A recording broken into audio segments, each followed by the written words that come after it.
My name is Diane Harty, and I'm a milliner. For the last 20 plus years, I've been a hat maker, making straw braid hats out of different kinds of straws, anything I can come up with.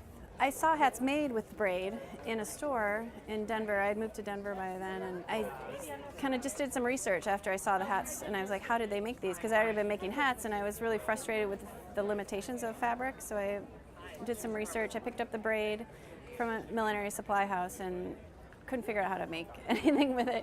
And I called them, and they told me I needed this special kind of machine, this old antique machine. So I went to New York and got that. And also it's an old cast iron machine mounted on an industrial table, and it's just been perfect for me because I love doing it. But most of them are all these strips, so they're all strands that I sew together, and they're all shaped as I build them. I don't use any molds to create the shapes. I'm shaping them as I build them.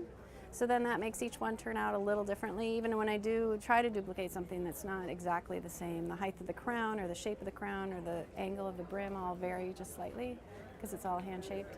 The stiffness of the braid helps me determine what kind of hat I'm going to make and just how it handles. The thicker ones, you can't get as many sharp turns in it as much with the thicker braids. So the thinner braids, you can do a little more movement in them.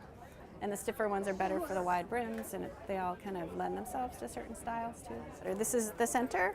So this straw is one strand, like a 30-foot strand of hemp that I make the one part, and then this is another part that's made from the strip, and then I put the two together. And some of the hats are one smooth step, and then some of them are 2 parts, some are 3 parts, and it depends on the hat.